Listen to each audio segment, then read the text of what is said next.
Hey everyone, welcome to Cool Chess. Today we're going to focus on the super important chess strategy again. This is the second video in our two-part series on chess strategy. In this one, we'll be looking at positional strategy using a model game, and we're going to compare attacking play versus positional play and try to figure out which style fits you best. Okay, let's get started.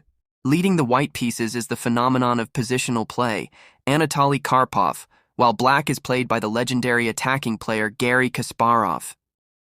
Back in 1990, this game was played for the World Championship title. This is the Grinfeld defense, a very strong opening that still gets played by the top players. White gets a solid center from this variation, but black's well-organized setup tends to neutralize its power. I don't want to talk too much about the opening, that's not the main focus of this video. But don't worry, we'll make opening tutorial videos too. Okay, let's say the opening phase is pretty much done. Now let's take a look at the diagram we had in the previous video. By the way, if you haven't seen that video yet, you should definitely watch it. Alright, we've reached this point. Opening's finished, we've got to come up with a plan. But where do we begin? At this point, it's always helpful to go over our own position, checking for strengths and weaknesses. Let's see how white is doing. What do we like about our position? First of all, we've got a nice little center, which does a great job of restricting black's pieces. Our king is completely safe, no need to worry about any attacks. Our pieces are active, the queen is in a good spot, the dark-squared bishop is tying down black's rook, and very importantly, our rook is about to take control of the only open file. And what are the weaknesses of white's position? Well, that's not quite as easy to find, but that's no accident. A player like Anatoly Karpov is very careful to avoid having weaknesses. To uncover white's problem, all we have to do is take the advice I gave in a previous video. One of those tips is to always keep in mind what the endgame would look like for us. Let's give that tip a try in this position. Let's see what white's position would look like if we traded off all the pieces. I wonder if you noticed, but we made a tiny little change to the pawn structure. We moved the f2 pawn to f4. Besides that, we also activated both kings, as is common in the endgame. Looks pretty drawish, right? But it's not. Believe it or not, black is winning here. Can you figure out how? If you've seen my videos before, you'll know I like to give you 5-second challenges. Here's another one. So it's black's move. The clock is running. Alright, I'll flip the board for you, maybe that makes it easier. Let's see how good you are at pawn endgames.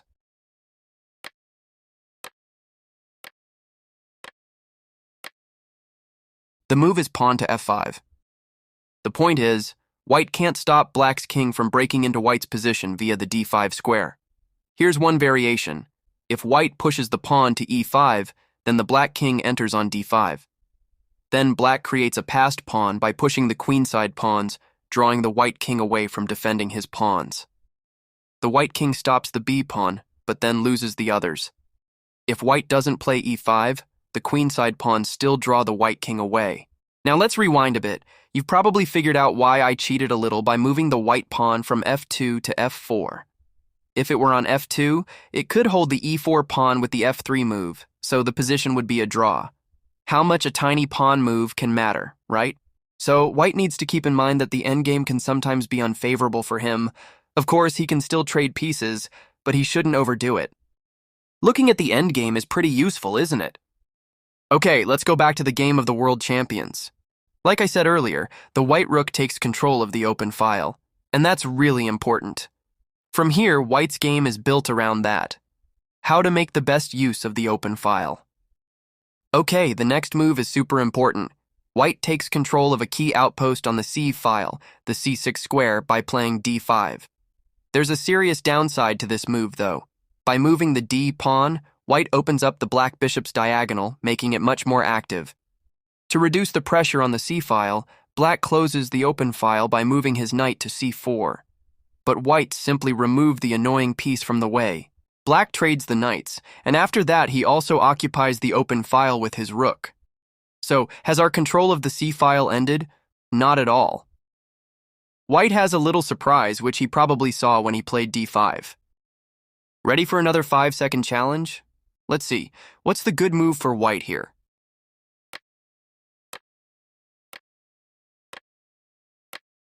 And the move is rook c6. This is a really important move. It allows white to take control of the c-file. Let's see what happens if black captures on c6 twice.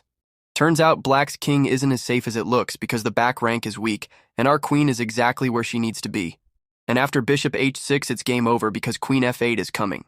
Of course, black saw this, so instead of taking c6, he played bishop to e5. Okay, things are going well. The c-file is ours for good. But what's next? The next part of our plan is based on a simple truth. A rook is usually most dangerous on the 7th rank. So, let's put it there. That's exactly why black put his bishop on e5 to defend the c7 square. So what should we do? Let's trade his bishop. Makes total sense, right? So bishop c3 is coming. Here, black avoided the trade. Otherwise, he couldn't defend the c7 square. But no problem. Now we've got the long diagonal. We can force a weakening of the king's position with queen d4 because f6 is necessary. See how black is getting into an increasingly uncomfortable position? Like a snake is choking him, and he is finding it harder and harder to breathe. That's the beauty of positional strategy. Breaking down your opponent's resistance move by move. It's worth noticing how brilliantly white is rearranging his pieces. He moves the bishop and makes way for the queen to take control of the c-file. White also makes sure black doesn't get any counterplay. With a3, he carefully prevents a possible b4 move. And in this position, black practically has no useful moves. Imagine how much Kasparov, who loves to play actively, must have suffered in this position. He couldn't come up with anything better, so he played king g7. And now comes a little bit of torture in Karpov style. He thinks, although black doesn't have any specific threats, my back rank might be weak in the future. Why not improve my king's position if black can't do anything useful anyway? That's why he played pawn to g3. Black puts his bishop on an active square, but it's only temporary. White starts his decisive maneuver and clears the c7 square for his rook. After some short bishop maneuvering, the black bishop no longer controls the c7 square. And finally, we've executed our plan. We've managed to get the rook to the 7th rank. And from here on out, victory is a piece of cake. And now take a look at the black bishop. I wouldn't call black teamwork very harmonious. Black wants to get some space on the king side, but the d-pawn is marching forward unstoppable. And a few moves later, black got tired of struggling and resigned. That was a great performance by Karpov, wasn't it? The beauty of this game lies in its simplicity. After the opening, he came up with a plan and executed it beautifully, move by move. Chess is a simple game, right? And now comes something super important. Together, we'll figure out which strategy suits you better. Deep down, what kind of person are you?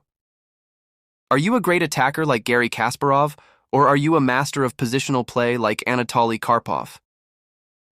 But first of all, we'd like to thank you for all the positive feedback and requests for more videos. We'd love to create even more content for you, and the more this channel grows, the more time we can dedicate to making videos for you. So, if you're enjoying what you see, here's how you can help.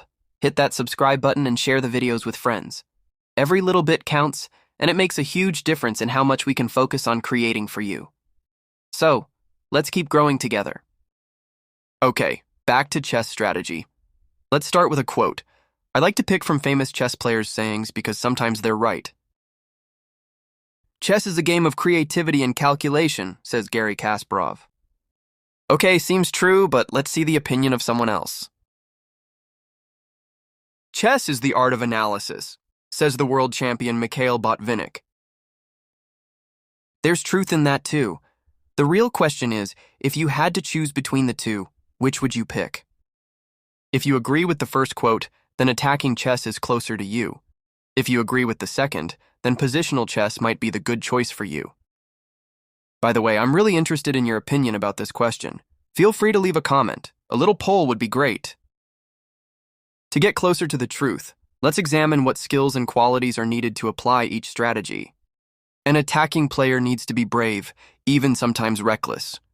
The great attacker has to be able to go all in with an attack if necessary. A positional player, on the other hand, is patient and thoughtful. For them, safety always comes first. An attacking player has to be able to calculate very precisely, while a positional player needs to be really good at evaluating positions. So, if you're tired from partying all night, It's probably best to save the attacking openings for another time and just maneuver your pieces routinely instead. If you still can't figure out which category you fit into, I have a piece of advice. Start playing a gambit variation. If you feel really uncomfortable because you are down a pawn, even when your pieces are active in return, then attacking strategy probably isn't your thing. As you become a better chess player and play against stronger opponents, you have to be good at both attacking and positional play, but one will always be closer to your heart. Okay, so play lots of chess and get to know yourself. Thanks for watching the video. I hope you liked it, and if you liked it, don't forget to subscribe and share the video with others. See you in our next video.